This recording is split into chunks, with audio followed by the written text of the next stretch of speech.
Boom! Greetings from YouTubeville. Once again, Danny Savage. Wait a second. Wait a second.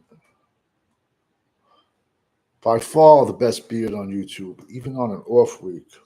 We got the Cincinnati Bengals going over their draft picks. Boy, this grade is gonna count. It's gonna majority count for one guy if this kid is great or it's a flop. But yo, I'm gonna be honest with you. Round two, round three, round four, round five, round six, bro, they got good players and they got quality. All right. In round one, they took Texas A&M all-world defensive end Shamar Stewart. Kid 6'5", 270. He's the first guy you want off the school bus, legit. Just a freak. He looks like a freak, and he blew up the combine like a freak. Now the bad part is you turn over to his college production. Nada. In 3 years, he had 4.5 sacks. One thing that I think saved him for this past draft cycle was the 2024 season. He only had 1.5 sacks, but he had like 42 quarterback pressures. I said it all along. That's a perfect Dallas Cowboy because Dallas Cowboy fans they rather their defensive ends have pressures than sacks. What can I tell you? So if this kid can show up, and if this kid turns into what they think they're gonna get, just that alone is an A this draft. But I don't know, man. Cincy, like, there's gonna be a lot of pressure on him, a lot of pressure on that defense.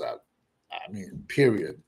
Because we all know Cincy can go down the field and pass and score in 2 seconds. But what about that defense?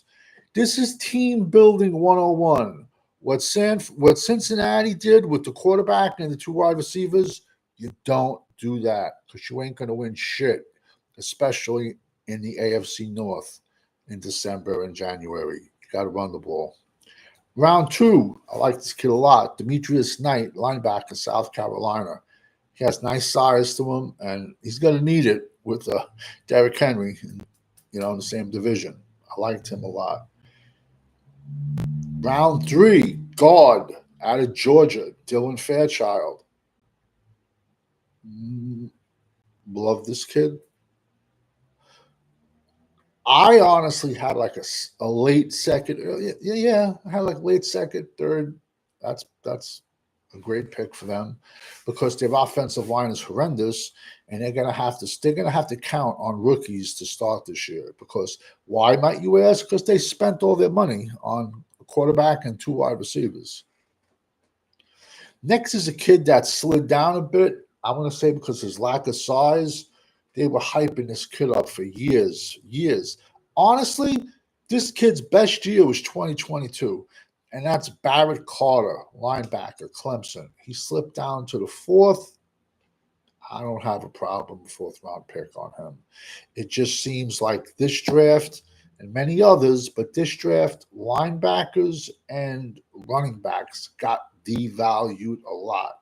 Running backs I can see because there was a million of them drafted, and ironic, man, there's so many other good ones that went to undrafted free agency route to other schools.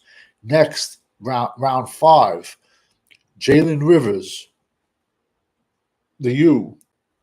He's played multiple games left guard, multiple games left tackle. Once, like I've said this before in the past, when you can do more things than one to a franchise, you are very valuable.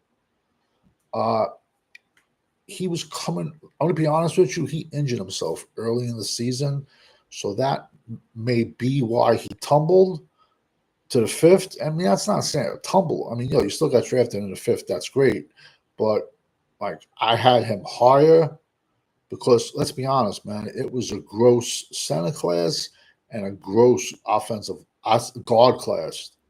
And there was about 5 tackles, and after they were off the board, it kind of went, phew. for them, not for me. Then 6, bro, Taj Brooks, running back, Texas Tech. Bro, that's a sick pick in round 6, man. So Cincy's draft is it's going to depend on Shamar Stewart, the monster out of Texas A&M. And this goes back. What are you? Are you a film person, or are you a guy that likes people running around in their underwears and clocking them? Are you a film person, or do you like people jumping to see how high they jump or how far they jump? How many great athletes that can do all that never play it down in the NFL? How many years every wide receiver that runs the fastest 40 in the 40-yard dash, and he's out of the league in 2 years because you got to catch it too. And track speed and football speed is way different. But you got to realize, as a wide receiver coming off the line and doing the 40, there's no DB trying to jam you. I think 40 is one of the most overranked positions in the game of football. Just my opinion. Listen, bro, this is a channel for all 32 NFL football teams.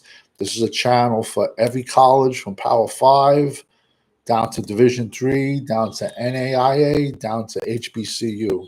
It's amazing how many of my HBCU kids got drafted and got invited, got signed even as undrafted free agents. I wonder how many of their, how ironic it took Italian kid in the city to talk about them. So ironic. Listen, bro, if you like the channel, subscribe. It don't cost a dime. But it's football. 24 hours a day, 7 days a week, 365 days out of the year.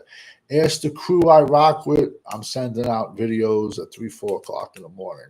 I'll slow that down now because we got a whole year ahead of us.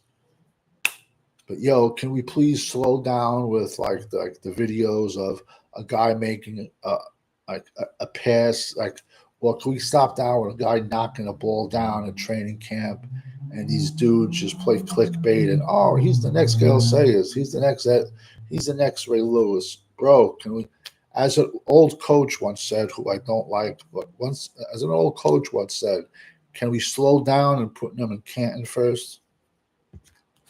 Because we all know when you're rocking with the GWO for life.